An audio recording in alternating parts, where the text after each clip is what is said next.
When Steph is having fun and dancing, it's a bad sign. It's a bad sign.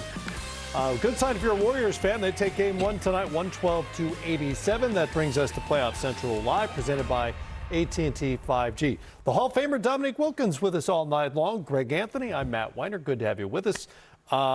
You know the Warriors are going to hit shots at some point. That's inevitable. Often it's the third quarter. That was the case tonight. They won that quarter by 10. I want to get your thoughts on their defense against Luka Doncic and the Mavericks in this game. Well, one of the things that I really enjoyed what they did, they played a lot of one-on-one initially, but every time he got near the basket, the next guy was coming. They crowded him a lot on the offensive end one-on-one. They didn't let him go to the step back where he was able to clear some space. So I thought collectively they did a nice job by throwing different looks at him. That kind of threw him off balance a little.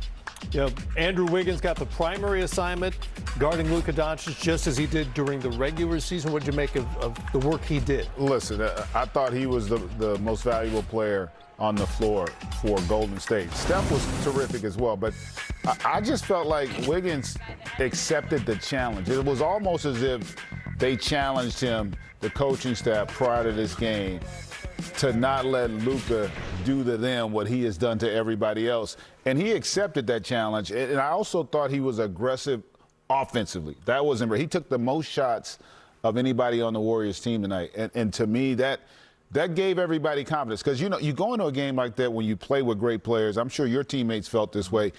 They weren't worried about you. But it's when, the other guys that you need to play well step up.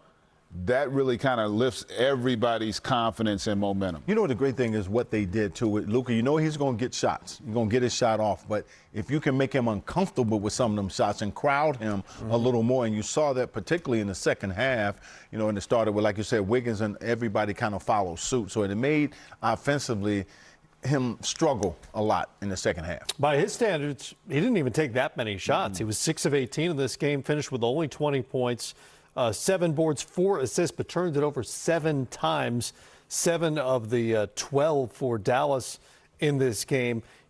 Jason Kidd has been pretty intent on making sure that the Mavericks take more threes than their opponents so far in the postseason.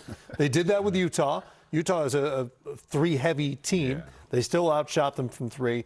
Did it against Phoenix. They don't take as many threes. Tonight they got out 48 shots. Only 11 of them fell. Some nights you're just not hitting shots. But what does that say to you about their offensive approach? Well, I think it says more about Golden State's defensive approach. Okay. I do know that they want to take those threes, but I thought Golden State did a great job of not letting them take a lot of rhythm threes. I thought the first quarter they got some good looks. I thought they got a lot of good ones. They weren't making them, and then I felt like they started pressing. But I do think the fact that they shot the ones they won in that first quarter, that's what they'll focus on. But again, I go back to it was the force and the pace and how intense and physical Golden State was. They were like a step faster, quicker, all around the board. And it just seemed to me that Dallas couldn't catch up to them in terms of I know they were prepared. But when you play that slow, it makes you think that they're thinking a lot, and they're not doing the things that are necessary to make them competitive in this series. All right, we'll hear from the stars and head coaches from both sides, starting with Jason Kidd. Apologize for the audio from San Francisco. Jason Kidd speaking there. He liked it, to your point, he liked the three-point looks they got early in the game, so they just didn't go down. Is there more to it than that? No, I don't. The threes weren't as much of an issue. There is a lot to the make or miss mindset. Like if you're getting good looks, that's as good a look as you can ask for. Like they had one possession where they got 3 great looks. Yeah. Early. So I mean, that one he teed that up. So I don't concern myself with the looks. I think this was, for me, they didn't match the force with which Golden State played. And what's interesting is, Phoenix, because of how they defended them, they played a lot slower than Golden State does not play slow. They're never stationary. They're always moving. They're always screening. They're always in attack mode. And it just seemed to me that caught Dallas off guard. They weren't ready for it. And sometimes you have to feel it and experience Watching it on film doesn't always do it justice. And so I just think give Golden State a lot of credit. They were prepared. They knew what happened in the regular season. I thought their ability to get points in the paint was incredible. Their ball movement.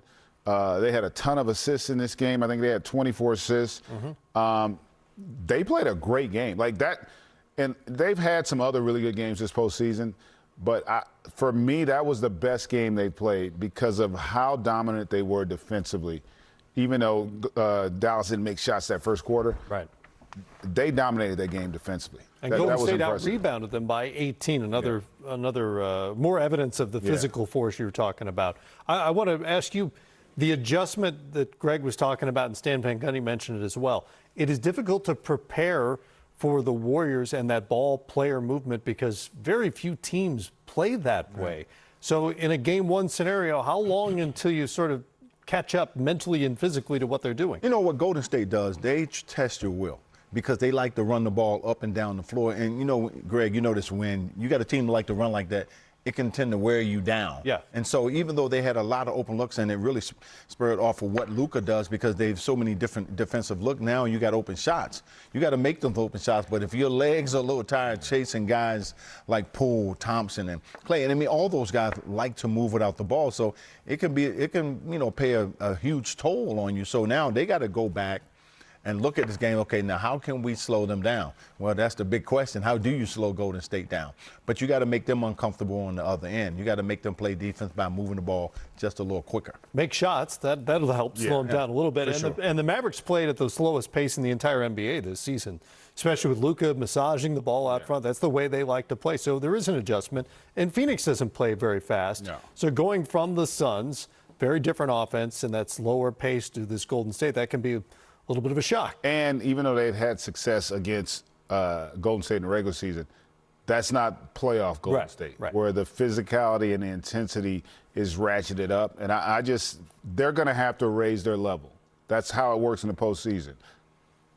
All right, let's get to head coach Steve Kerr in San Francisco. Being able to put him on Doncic and have him almost outscore Doncic in this game. You know, Doncic is as difficult a cover as there is in this league, and we just asked Wiggs to try to hound him and, guard him as best as he could, stay in front, and try to keep the pressure on him. And he did a fantastic job. So Wiggs is just a huge part of our defense and our team. I thought he was great offensively as well. So great night for Andrew. Steve, let me make sure I'm reading this right. When's the last time you saw Steph lead a playoff game with 12 rebounds? Ask Raymond. Raymond knows all that stuff. But Steph's always been a really good rebounder. For a guard, for a guy his size, he's just got a knack for the ball, and he obviously did a great job. There were several where you could see him kind of come over from the weak side because he read where the ball was going to go before anybody else did. And so he's got a good knack for it, and I thought the rebounding was a big factor tonight. 52-34. So we did a good job on the glass. Steve, how did you like the poise and taking care of the ball and just so many guys getting involved in the scoring and rebounding effort? Yeah, it was good. I thought we were in a little bit of a rush early, and once we settled down, the ball started to move a little bit better, and we started getting better shots. That's to be expected, though. Game one of the conference finals, everybody's amped up, and so we just needed to settle in, and we did that.